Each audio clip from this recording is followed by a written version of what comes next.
Communism in modern Russia. It is safe to say that public interest in communism has increased in recent years. The reason is the economic situation, which in fact does not leave any hope for any clearance for the majority of the population.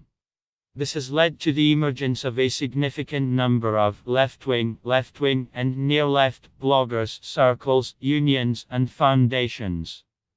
They find and increase their audience through criticism of capitalism, criticism of anti-Sovietism, propaganda of the economic struggle of the working people. That is, it would seem that all these bloggers, circles, foundations in general do a useful thing for the entire left movement in general. They expand the audience with left-wing views.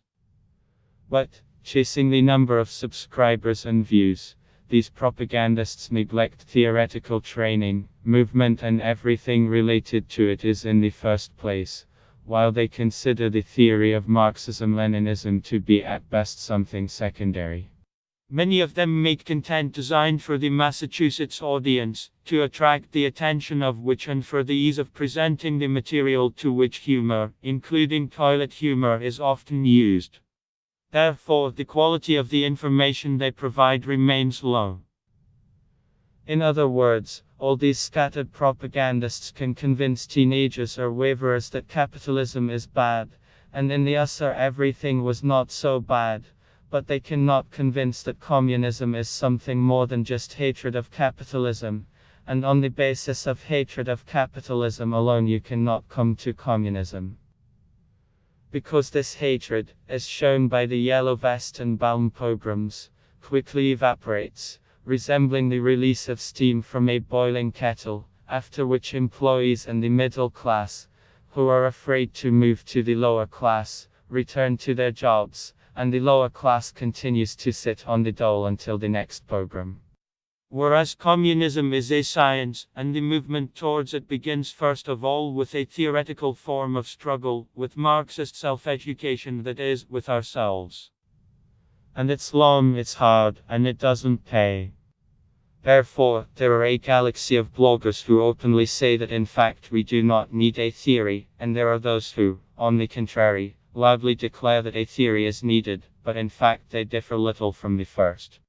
If the first straightforward immediately sign in their theoretical illiteracy, in fact promoting it, then the second realizing the perniciousness of the approach of public certification of their illiteracy, on the contrary, begin to build themselves experts in the theory of communism, emphasizing their well-rightness in every possible way, and it is this desire not to be, but to seem that eventually lead them to the fact that having a superficial knowledge of Marxism-Leninism, they create cognitive training videos claiming to be enlightened and scientific truths. Both the former and the latter have followers who begin to broadcast their views in the same way, thereby misleading an even less sophisticated audience. As a result, we get the spread of a whole set of left and right bends, a mushy mess of everything and everything in which cause and effect often change places, and the form does not differ from the content. Therefore, it is not surprising that when left-wing bloggers are asked about marketability on streams, they do not understand what they are being asked about.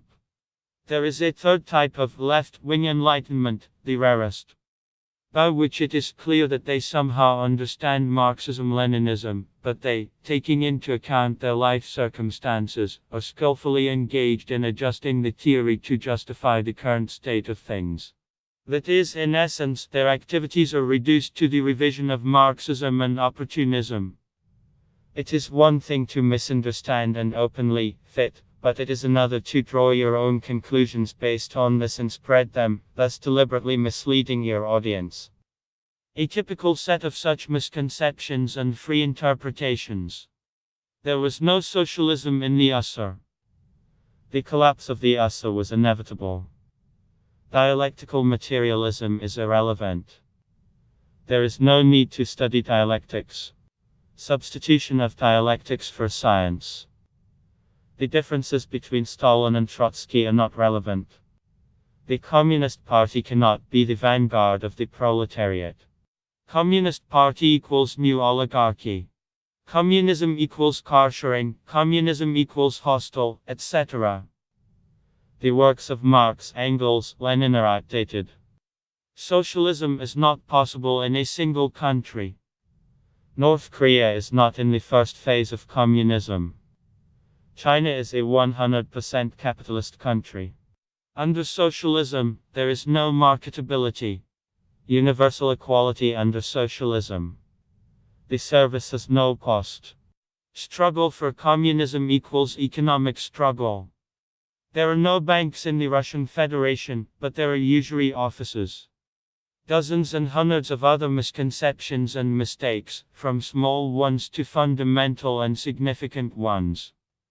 No matter how hard the left-wing bloggers try to take the number of riveting their videos, but without theory, without fighting opportunism and revisionism, the left will remain scattered left-wing interest groups living off monetization on YouTube and on donations from streams. The maximum that they can do is to create a semblance of the August Bloc with the same logical result. Because the supporters of eclecticism remain bound by the limits of this eclecticism, and cannot go beyond them, because they cannot recognize anyone's rightness except their own. As evidenced by the history of the notorious August Bloc. No matter how much the Union of Pseudo-Marxists hopes to create a real communist party, they will not succeed in becoming the vanguard of the proletariat.